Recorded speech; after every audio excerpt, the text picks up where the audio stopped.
يهده الله فلا مضل له ومن يضلل فلا هادي له أشهد أن لا إله إلا الله وحده لا شريك له وأشهد أن محمدا عبده ورسوله اللهم صل وسلم وبارك على نبينا محمد وعلى آله وصحبه أجمعين. أيها الإخوة أعزكم الله, saya akan bawakan yang berkaitan dengan masalah sebab berkurangnya iman. Ini sudah pernah saya sampaikan, cuma ada satu poin yang perlu ditegaskan berkaitan dengan al-ghaflah, yaitu kelalaian. Banyak manusia yang lalai, dan Allah Subhanahu wa ta'ala mencela tentang kelalaian. Arti ghaflah itu lalai, kelupaan yang disengaja. Ghaflah itu kelalaian atau kelengahan, lengah.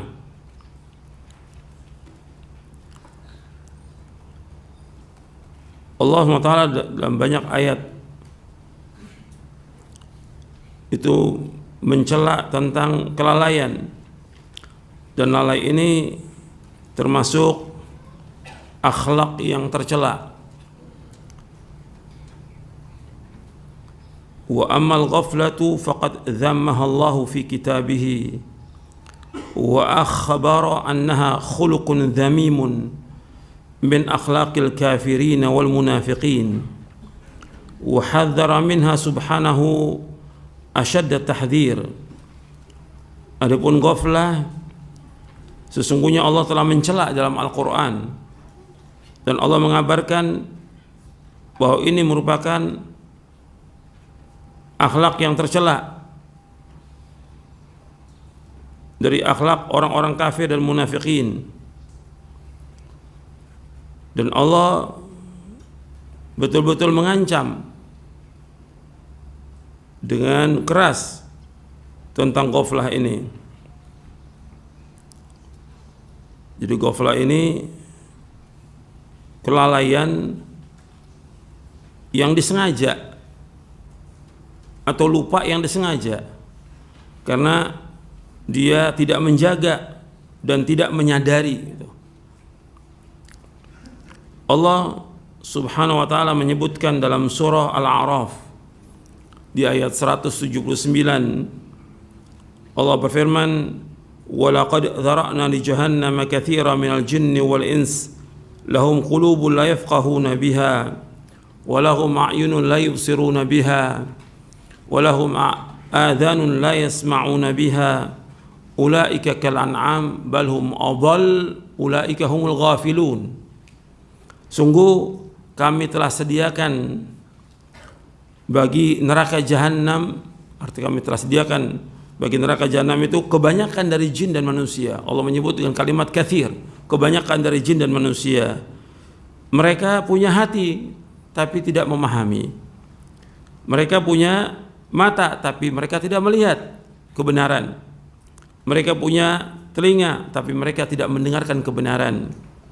Mereka itu seperti binatang ternak, bahkan lebih sesat dari binatang ternak. Mereka adalah orang-orang yang lalai.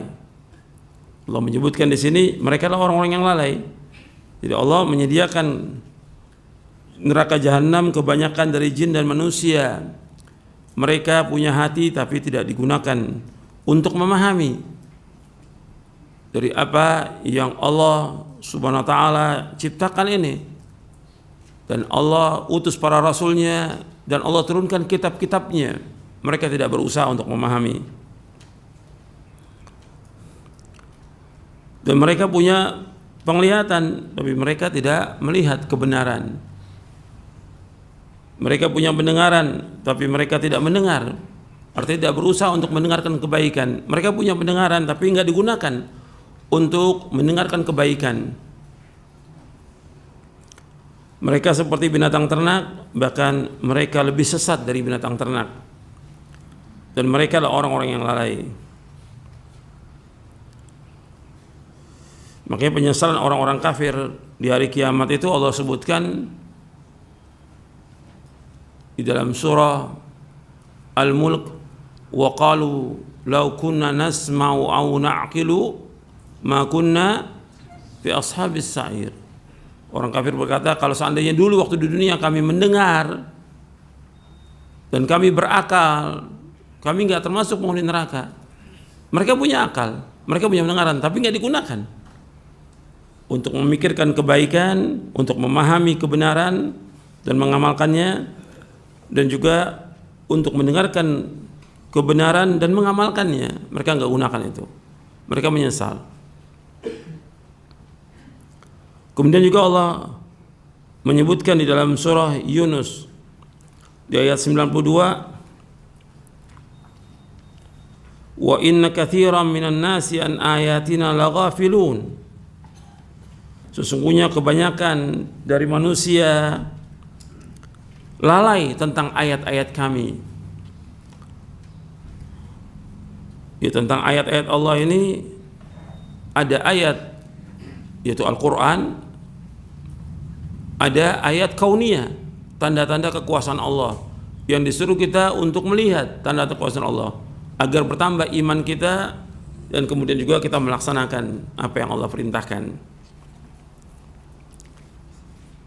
Dan Allah menyebutkan di dalam surah Yunus juga di awal-awal di ayat yang ke-7 dan ke-8 Allah menyebutkan innal ladzina la yarjuna liqa'ana waradu bil hayatid dunya wa atma'annu biha wal ladzina hum an ayatina ghafilun ulaika ma'wahumun nar bima kanu yaksibun. Sesungguhnya orang-orang yang tidak berharap untuk bertemu dengan kami dan mereka rela dengan kehidupan dunia dan mereka senang dan tenang dengan kehidupan dunia ini, dan mereka adalah orang-orang yang lalai dari ayat-ayat kami. Mereka itu tempat tinggalnya di neraka dengan sebab apa yang mereka telah usahakan. Jadi Allah menyebutkan bahwa mereka ini lalai tentang ayat-ayat Allah Subhanahu wa taala. Orang beriman itu ketika didatangkan, dijelaskan ayat-ayat Allah, hadis-hadis Nabi, dia menerima kemudian mengamalkan. Dan banyak orang yang lalai, manusia lalai. Allah juga menyebutkan dalam surah Ar-Rum di ayat 7. Allah berfirman, ya'lamuna zahira minal hayatid dunya wa hum 'anil akhirati hum ghafilun. Allah berfirman dalam surah Ar-Rum ayat 7, mereka tahu yang zahir dari kehidupan dunia ini, tapi mereka lalai dari kehidupan akhirat. Kalau dunia mereka tahu semuanya, ilmu tentang dunia mereka kuasai, tapi tentang akhirat nggak tahu. Tentang kalimat la ilaha illallah mereka nggak tahu. Tentang rukun dari la ilaha illallah mereka nggak tahu. Tentang konsekuensi bagaimana melaksanakan la ilaha illallah mereka tidak tahu. Tentang makna syahadat Muhammad Rasulullah SAW tidak tahu apa konsekuensinya. Kalau soal kecintaan kepada Nabi Muhammad SAW, wajib mencintai. Dan gak beriman seorang kalau tidak mencintai Nabi Muhammad SAW. Tapi bagaimana konsekuensi cinta kepada Nabi Muhammad SAW? Soal wudu, mereka nggak tahu bagaimana wudu. Soal sholat, mereka nggak tahu bagaimana sholat. Ya soal akhirat, mereka lah. Kalau soal dunia, mereka menguasai semuanya, ilmunya. Tapi akhirat nggak tahu sama sekali. Nah sudah demikian mereka nggak tahu, tidak mau belajar. Tidak mau nuntut ilmu, tidak mau memahami Al-Quran, tidak mau memahami As-Sunnah. Ini orang yang lalai, orang-orang yang lalai. Dia tahu dirinya tidak tahu, dirinya bodoh, dirinya tidak tahu agama, tapi nggak mau belajar. Ini orang yang seperti ini, orang yang bodoh dan sombong. Bodoh dia nggak tahu, tapi sombong, nggak mau dia menerima kebenaran. Maka antum perhatikan, Allah selalu ingatkan dalam Al-Quran agar kita tidak lalai. Seperti Allah menyuruh kita untuk berzikir. Di akhirnya Allah sebutkan jangan lalai.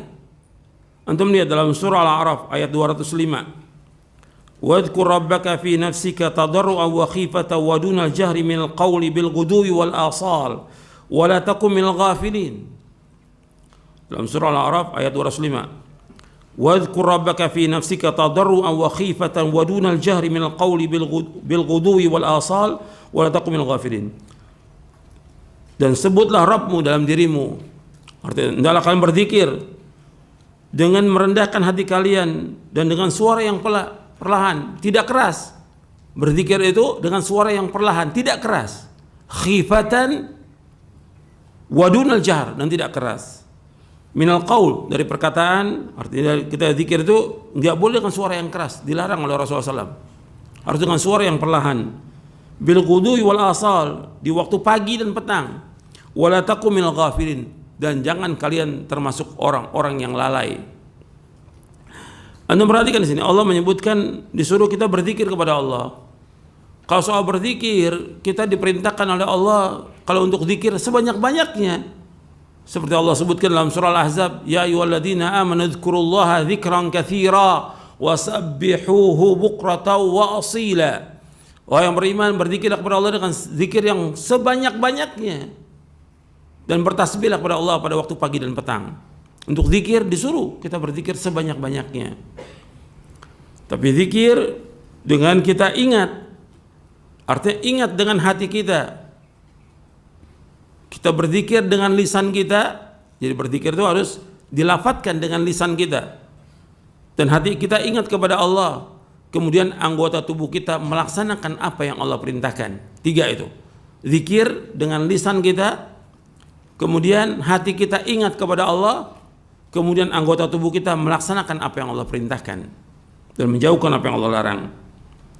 Dan berzikir di dalam diri kita dengan tunduk, dengan rendah hati, dan juga dengan suara yang perlahan, tidak keras. Nggak ada berzikir dengan keras, apalagi pakai loudspeaker. Baca la ilaha illallah dengan loudspeaker sekeras-kerasnya. Berzikir masing-masing. Dari zaman Nabi SAW orang berzikir masing-masing. Nggak ada zikir berjamaah. Tidak ada dari zaman Nabi SAW. Sahabat, tabi'in, dan juga a'immah al-mujtahidin, nggak ada. Dan juga dengan suara yang perlahan, tidak keras. Maka Nabi ketika ada sahabat-sahabat yang bersuara keras ketika berzikir, irba'u ala anfusikum fa innakum la tad'una asamma wala ghaiba innakum tad'una sami'an qariba. Dalam hadis yang sahih yang diriwayatkan oleh Imam Bukhari dan Muslim, kata Nabi kepada sahabat, kasihan diri kalian, kasihani diri kalian. Sesungguhnya kalian tidak memanggil zat yang tuli dan bisu, tidak. Kalian berdoa kepada Allah, berzikir kepada Allah yang Maha mendengar dan dekat dengan kalian. Mendengar dan dekat dengan kalian. Sami'an qariba. Jadi suruh zikir dengan suara yang perlahan, tidak dengan suara yang keras, tidak. Kemudian disuruh kita bertasbih di waktu pagi dan petang, wala takum minal ghafilin. Jangan jadi orang yang lalai. Artinya zikir ini nggak boleh kita tinggalkan dalam semua keseharian kita. Di waktu pagi, siang, sore, malam, zikir kepada Allah Subhanahu wa taala. Jangan lalai. Ada orang yang tahu tentang keutamaan zikir, dia tinggalkan zikir itu. Zikir pagi baca, zikir pada sholat baca. Ada urusan, ada kepentingan, zikir dulu, nggak lama. Paling 10 menit paling lama zikir itu. Tapi kenapa dia terburu-buru? Jadi zikir tetap. Seperti pada pekan yang lalu saya ingatkan juga tentang baca Al-Quran. Baca Al-Quran gak lama kita. Antum baca minimal sehari 1 juz. Yang menyuruh minimal sehari 1 juz siapa? Siapa? Rasulullah SAW. Iqra'ul Quran fi syahr, baca Al-Quran 1 bulan, maksudnya hatamkan Quran 1 bulan. Rasul yang suruh. Kalau mampu 20 hari, kalau mampu 15 hari, kalau mampu 10 hari, kalau mampu lagi seminggu, tapi jangan kurang dari seminggu, dari sepekan, kata Rasulullah SAW. Wala tazid ala dzalik. Artinya suruh kita baca Al-Quran. Ketika kita nggak baca, sekarang saya mau tanya kepada antum, Al-Quran termasuk zikir atau bukan? Al-Quran termasuk zikir atau bukan? Zikir. Allah berfirman, inna nahnu nazzalna dzikra wa inna lahu lahafidun. Sesungguhnya kami yang menurunkan az-zikra, yaitu Al-Quran, dan kami yang akan menjaga Al-Quran. Al-Quran untuk zikir, baca Al-Quran tiap hari. Jangan tinggalkan. Jangan jadi orang yang lalai, tahu tentang Al-Quran, tahu tentang keutamaannya. Bahkan dia akan memberikan syafaat di hari kiamat. Dalam hadis yang sahih riwayat Muslim bersabda, "Iqra'ul Qur'an fa innahu ya'ti yaumal qiyamati syafi'an li ashabi." Baca Al-Quran karena aku akan memberikan syafaat kepada orang yang membacanya pada hari kiamat. Apa semua urusan kita ini lebih penting daripada baca Al-Quran? Hatta antum mengajar, antum baca kitab-kitab para ulama salaf, tetap baca Al-Quran. Jangan tinggalkan baca Al-Quran. Quran tetap harus dibaca. Setiap hari baca Al-Quran. Sesibuk apa antum? Antum orang paling sibuk, tetap baca Al-Quran. Nabi Muhammad SAW orang yang paling sibuk di muka bumi ini, tapi tetap baca Al-Quran. Para sahabat juga demikian. Justru yang melalaikan orang dari baca Al-Quran, para sahabat itu amal yang soleh, yang utama juga. Seperti yang sudah saya sampaikan, bagaimana perkataan Khalid bin Walid, Saifun min suyufillah radhiyallahu anhu arda, laqad manani kathiran minal qiraati al-jihadu fi sabilillah.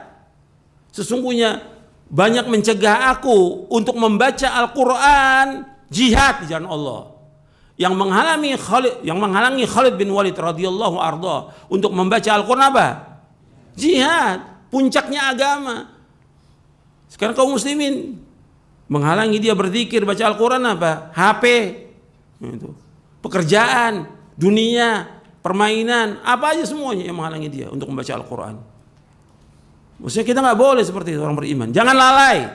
Allah mengatakan, "Wa takumil ghafilin." Jangan kalian lalai. Jangan, berzikir terus siang dan malam. Makanya Al-Imam Ibnu Qayyim menyebutkan di dalam kitabnya Miftah dari Sa'adah di juz yang pertama. Kata beliau begini, "Anna a'zamal asbabil lati yuhramu bihal 'abdu khairad dunya wal akhirah wa ladzatan na'imi fid daraini wa yadkhulu 'alaihi aduwuhu minha huwal ghaflah al-mudaddah lil ilmi wal kasal al-mudaddah lil iradati wal azimah. Hadzani aslu bala'il 'abdi wa hirmanihi manazil as-su'ada wa huma min adamil ilmi." Dijelaskan oleh Imam Ibnu Qayyim, sesungguhnya sebab yang paling besar yang terhalang seorang hamba dari kebaikan dunia dan akhirat, terhalang seorang hamba dari kebaikan dunia dan akhirat, dan juga terhalang dari mendapatkan kelezatan nikmat di dua tempat, maksudnya dunia dan akhirat. Dia terhalang mendapatkan kelezatan nikmat di dua tempat, yaitu dunia dan akhirat, dan juga masuk padanya musuhnya. Kalau musuhnya anak Adam apa? Setan. Masuk musuhnya. Itu disebabkan karena apa? Ghaflah, lalai. Jadi sebab yang terhalang seorang hamba dari kebaikan dunia dan akhirat, kelezatan nikmat di dua tempat dunia dan akhirat, dan masuk musuhnya ke dalamnya, ke dalam dirinya, ke dalam hatinya, yaitu lalai yang bertentangan dengan ilmu, lalai. Yang kedua, kasal, malas, yang bertentangan dengan keinginan yang kuat, dengan kemauan yang keras. Ini dua ini bala ini. Kata Ibnu Qayyim, yang menghalangi manusia dari kebaikan dunia dan akhirat dan kelezatan nikmat dunia dan akhirat, yaitu apa? Yang pertama lalai, yang kedua malas. Nabi berlindung kepada Allah dari sifat malas. Malas. Dia tahu itu kewajibannya, dia tahu amalan itu baik, tapi dia nggak kerjakan, malas. Baca Quran, dia tahu keutamaannya, tapi dia nggak mau baca, malas. Baca buku malas, baca kitab malas, mengamalkan amal sunnah malas. Ini malas. Dan malas ini Nabi berlindung. Orang seperti ini, kata Nabi SAW tentang dua ini, kata Ibnu Qayyim tentang al-ghaflah wal kasal, hadzani aslu bala'il 'abdi. Hadani aslu bala'il abdi wa hirmani manazil su'ada. Dua ini, lalai dan malas, merupakan pokok bencana bagi seorang hamba dan terhalangnya dia dari kedudukan orang-orang yang bahagia. Bencana dan dia terhalang dari apa? Kedudukan orang-orang yang bahagia. Wa huma min adamil ilmi. Dan keduanya disebabkan karena dia tidak berusaha untuk menuntut ilmu. Dan lalai itu bertentangan dengan ilmu dan menafikan ilmu. Kemudian kata Ibnu Qayyim lagi, fal qalbu al-ghafil ma'wa syaitan. Hati yang lalai itu tempat bersarangnya setan. Itu. Hati yang lalai itu tempat bersarangnya setan. Fa innahu waswasun khannas. Karena setan itu suka membisikkan, waswas dan juga khannas, mencari peluang untuk melalaikan manusia, khannas. Makanya seorang talibul ilm gak boleh lalai. Apalagi dia seorang dai, seorang ustadz gak boleh lalai. Orang awam gak boleh lalai. Seorang pelajar penuntut ilmu seperti antum gak boleh lalai. Apalagi dia sebagai seorang dai. Dia harus sadar apa yang wajib yang harus dilakukan. Kita yang harus kita ingat, Ibnu Qayyim juga menyebutkan dalam kitab yang lain tentang kewajiban waktu. Apa sekarang yang harus kita lakukan? Yang lalu sudah berlalu, yang besok kita nggak tahu apa. Yang akan datang kita nggak tahu. Yang akan datang kita nggak tahu. Sekarang kita adalah hari ini, kewajiban kita hari ini. Apa yang harus kita kerjakan? Jangan nanti saya mau baca Quran, insya Allah besok juga bisa, lusa juga bisa. Nggak bisa. Sekarang ada waktu, sekarang baca. Sekarang ada kitab, kita baca, sekarang baca. Sekarang ada amal soleh, kita lakukan sekarang. Nggak bisa besok, nggak bisa lusa. Yang kemarin sudah berlalu, yang kemarin. Yang sekarang hari ini kita. Apa kewajiban kita? Jadi orang tahu tentang kewajiban itu, cuma dia nggak laksanakan. Ini namanya apa? Lalai. Tahu keutamaan zikir pagi dan petang, tahu dia. Tahu keutamanya, dia nggak baca, itu lalai namanya. Tahu nih Al-Quran harus dibaca dan ada waktu, hatta 10 menit, dia nggak baca, ini lalai namanya. Ada tahu orang tuanya butuh bantuan dia, sekarang orang tuanya butuh bantuan, dan dia lihat orang tuanya kerja yang harus dibantu, dia nggak bantu, itu lalai namanya. Ada tetangga kita orang miskin yang nggak punya apa-apa, yang dia lapar, yang mesti kita kasih makanan. Tahu kita, dia lapar, susah. Kita nggak bantu, itu lalai namanya. Dan itu dosa, bukan nggak dosa, dosa. Antum tahu kewajiban, antum laksanakan, antum dosa. Antum tahu, antum waktunya tengah malam bangun, antum nggak bangun. Bagaimana orang thalibul ilm nggak bangun?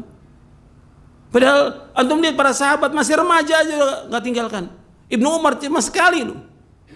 Bermalam di rumah Rasulullah SAW, Ibnu Umar. Kemudian gak bangun sholat malam. Rasulullah SAW sholat malam, Hafsah sholat malam, radhiyallahu anha. Ibnu Umar gak bangun. Sampai Nabi bersabda SAW dalam hadits yang sahih dari Bukhari Muslim, ni'mar rajulu Abdullah law kana yusalli bil lail. Sebaik-baik orang adalah Abdullah kalau seandainya dia sholat malam. Orang itu adalah orang baik kalau dia sholat malam. Kalau yang wajib udah jelas Pak, pasti yang wajib 5 waktu. Sholat malam. Sejak dengar hadis itu nggak ditinggalkan sampai akhir hayatnya oleh Ibnu Umar radhiyallahu an. Hatta terjadi apa aja tetap dikerjakan. Antum ingat itu, jangan jadi orang lalai. Antum tahu keutamaan sholat rawatib, qobliyah, ba'diyah, antum tahu. Tapi karena kerjaan, karena yang lain, antum tinggalkan. Ini lalai namanya. Antum di situ ketika meninggalkan sholat sunat rawatib, betul sunnah. Yang hilang apa di situ? Yang hilang ketika antum tidak kerjakan, yang hilang apa? Ganjaran dan pahala. Yang Nabi jamin dengan kita mengerjakan 12 rakaat itu dijamin dengan apa? Surga. Surga. Salat malam juga demikian, Nabi mengatakan wasallu bil laili wan nasu niyam tadkhulul jannata bisalam. Salatlah di waktu malam, di saat manusia sedang tidur semuanya. Kamu akan masuk surga dengan sejahtera. Begitu sedekah dan yang lainnya, antum tahu keutamaan itu. Keutamanya setiap hari. Bukan hari Jumat aja, sekarang sedekah Jumat, tiap hari sedekah. Yang menyuruh demikian siapa? Rasulullah SAW. Sampai Nabi bersabda dalam hadis yang sahih, "Ma min yaumin yusbihul ibadu fi illa malakani yanzilani, fayaqulu aduma Allah ma'ati munfiqan khalafa, wa yaqulu al-akhar Allah ma'ati mumsikan talafa." Ini riwayat Bukhari wa Muslim. Kata Nabi SAW, setiap hari, setiap pagi 2 malaikat turun. Yang satu berkata, "Ya Allah, gantikan orang yang infak hari ini." Yang satu berkata, "Ya Allah, hancurkan orang yang tidak infak hari ini." Setiap hari itu yang Nabi suruh. Tidak dikhususkan pada hari Jumat atau yang lainnya. Setiap hari sedekah itu. Begitu juga yang lainnya, amal-amal soleh yang lainnya. Makanya ketika dia lalai, maka dia terhalang dari apa? Dari ilmu. Itu diantara yang disebutkan oleh Ibnu Qayyim, jangan lalai dan jangan malas. Nabi berlindung kepada Allah dari sifat apa? Malas. Al-kasal, nggak boleh malas. Seorang penuntut ilmu nggak boleh malas. Dia harus semangat terus. Kita harus punya himmah aliyah, semangat dan cita-cita yang tinggi. Karena tujuan hidup kita adalah sorga, bukan dunia. Dunia nggak ada arti apa-apa. Itu perhatikan. Mudah-mudahan yang saya sampaikan bermanfaat untuk saya dan untuk sekalian. Wassallallahu Nabi Muhammadin sallallahu alaihi wasallam. Subhanakallahumma bihamdik, asyhadu an la ilaha illa anta astaghfiruka wa atubu ilaik. Assalamualaikum warahmatullahi wabarakatuh.